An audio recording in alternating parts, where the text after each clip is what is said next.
Very special thanks yet again to Affordable Prestige Cars in Glastonbury. As always, of course, I've linked to their website down in the video description. It's always a pleasure to work with them, as I did, of course, recently for the Mercedes R-Class review, and I'm going to be working with them again in future as well. But if you want to check out their current stock for these kind of machines, high-spec luxury cars for much more affordable prices than you might think, then of course check out their stock down below.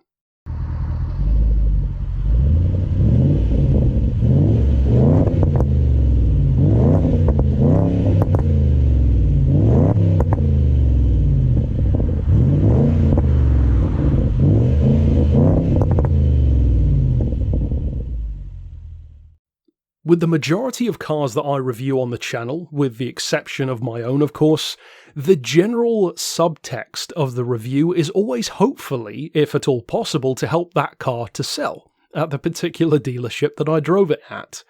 On this occasion, I'm actually going to ask you not to buy this car. And the reason why is because I want to.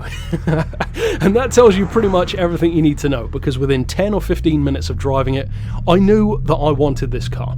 And if not this one, another XFR. Because for a while I've wondered what should my next car be, what would I like my next car to be. Of course there are different prices out there, and I've considered some wildly different options, from ML63s to Bentley Continental GTs to BMW 6 Series. I now know what my next car should be, an XFR. Hopefully this XFR, because I absolutely adore this car. But now of course you want to know why, because not only do I love this car, but I also made a pretty hefty claim in the thumbnail of this video. See, in the Supersaloon world, especially the 2000s and even some of the earlier 2010s, there is a particular icon that gets almost all of the attention. And it is of course the V10 engined BMW E60 M5. It has a notorious gearbox but an incredible engine, fantastic performance.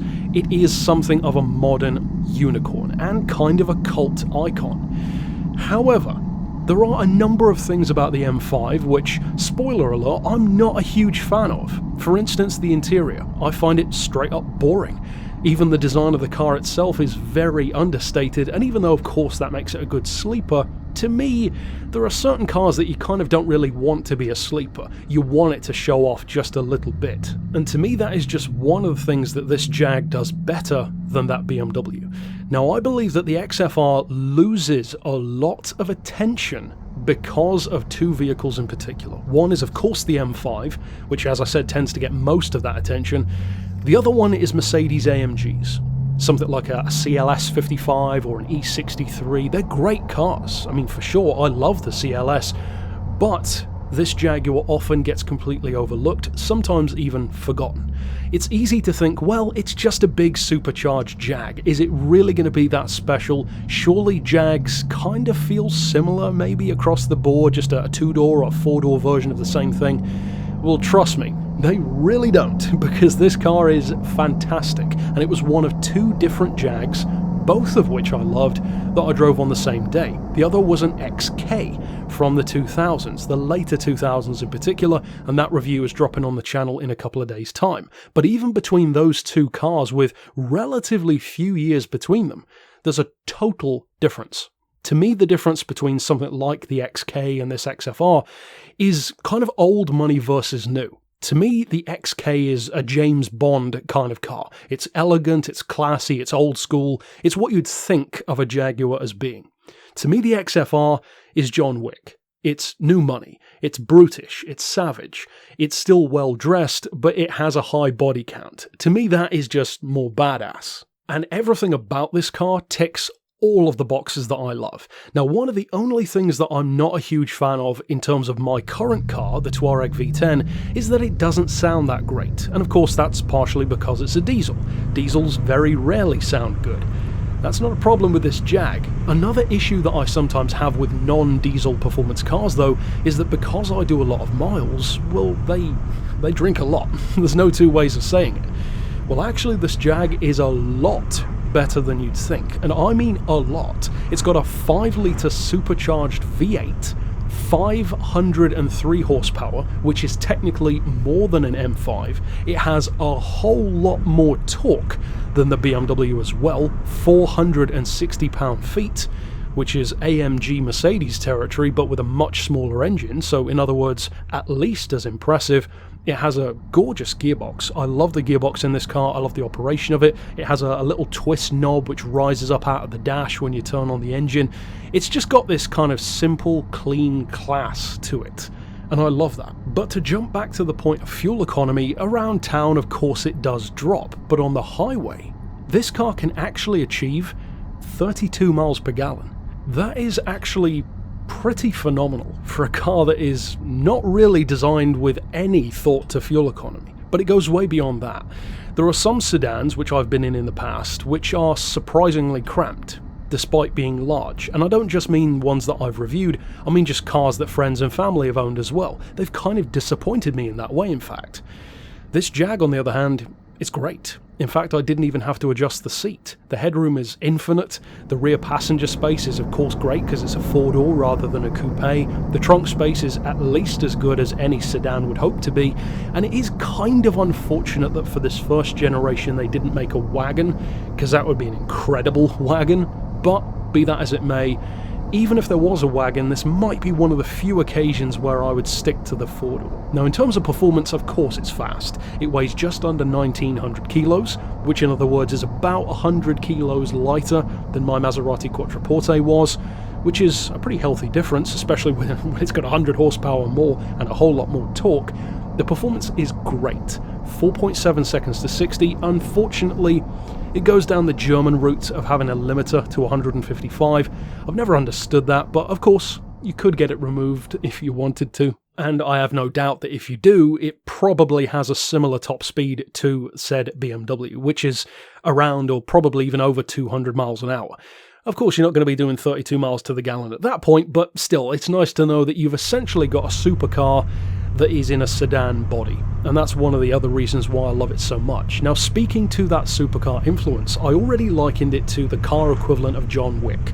Another thing, something which of course will make more sense to general petrol heads, which I would describe this as being similar to, is actually the Aston Martin Vanquish, which I reviewed not that long ago on the channel.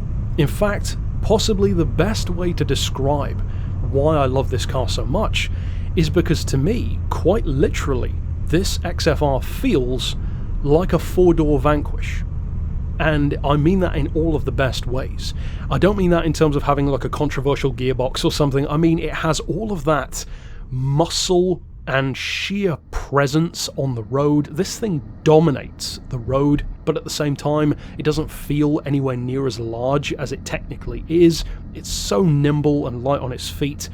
Even in terms of maneuverability at lower speeds through cramped roads, it's great. You would have no trouble with this Jag in a city centre or a car park.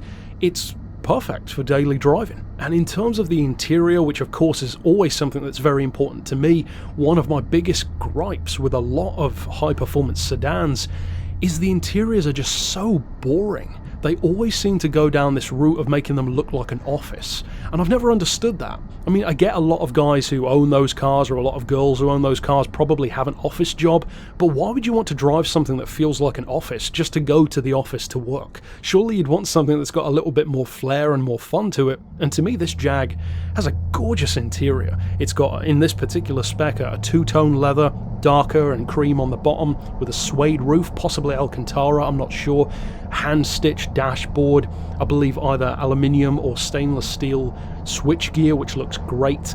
The darker wood looks fantastic. It holds up really well. It's a 2011 car, but it doesn't look it. I mean, that's 9 years old. The car could be brand new and you'd still believe it. And it's also one of those occasions where I would really stress that photos, and to be honest, even footage, as good as, GoPro HD footage can be, it does not do this car justice, especially on the interior. You have to actually see this car and drive it and sit in it in person to fully appreciate why I love it so much. And of course you could always say that about a car, but to me this really is one of those occasions. There are very, very few times when I've seen a car, even fewer times when I've driven a car, where I would describe the vehicle as, subjectively of course, perfect. A car which, for me at least, I would not change a single thing about. Another example of that was the late 90s Mercedes E55 AMG, which I reviewed earlier on the channel. This Jaguar is another occasion. I would not change a single thing about this car, and the amount of car that you get for the money is unbelievable. This car is £13,000, and that's not an unusual price. There are plenty on the market for similar prices. This one is in fantastic condition inside and out, and it's clearly been loved.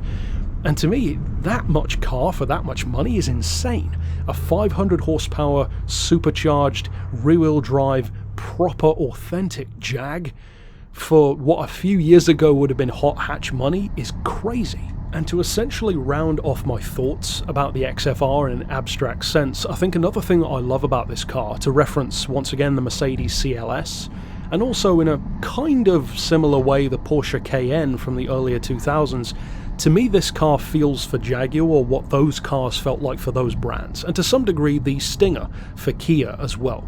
The vehicle almost represents a pivot point for the brand, where everything can be gauged as before and after that vehicle. To me, this is that car for Jaguar. Not just the R, but even the XF in general.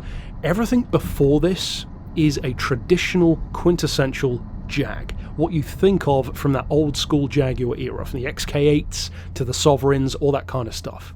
To me, after the XF, and really starting with it, is new school Jag. And it paved the way for what they do and are continuing to do now, with the F-Type, the I-Pace, etc. And I'm very happy to say that, at least in my opinion, not only is this a hugely important car for Jag in that sense, where it kind of heralded in this new era, as the Stinger did for Kia, the CLS did for Mercedes, and the Cayenne did for Porsche, but it also represents, I would say, the best use of new money aesthetics. The car doesn't have a traditional feel. That sounds like a bad thing for a Jag. You'd kind of think you'd want it to. But once you drive it, I think you'll get what I mean. It feels like new school British muscle. Everything you would want and hope that a British performance car would be. Authentic, quality, but also brutish and aggressive. It sounds fantastic, as you could hear at the start of the video. I also love the fact that at 30 to 40 miles an hour, it sounds at least as good at full chat. You don't need to put your foot down for it to sound great. It rumbles all the time. It really does feel like a modern muscle car, and I love it for that. If it wasn't clear already, I absolutely love this XFR, and even though the XK was great in its own way, and of course I'll get to that in a couple of days on the channel, this one completely took the cake for me. As far as the year so far, this is my favourite car that I've driven this year, and it probably will be for at least a while longer. I absolutely love this car. As I said, I actually hope to get one now, and that is not something which I expected to say before driving one. And to me that is a crucial thing, because the XFR, as I've been mentioning numerous times through the video, is very easy to miss. It's easy to underestimate this car and think it's just another Jag. It really isn't. This is at least as legitimate an option as an M5 or an E63 or a CLS 55 et al, but in my opinion better than many of those options, because it has the English class, a far nicer looking interior which holds up to time very well. It has elements of timeless design to it, and just an absolute brute of an engine which somehow, and I do not know how they managed it, somehow gets 32 miles per gallon on the highway, which is incredible. But overall, that's it for my thoughts. If you are an XFR owner, maybe used to own one, tell me your thoughts down below. Of course, if you're new to the channel, be sure to not only subscribe but hit the bell, otherwise you won't be notified of my newer videos. And of course, check out my other reviews as well, such as for the E55, the Vanquish, and more. But for now, as always, thanks for watching.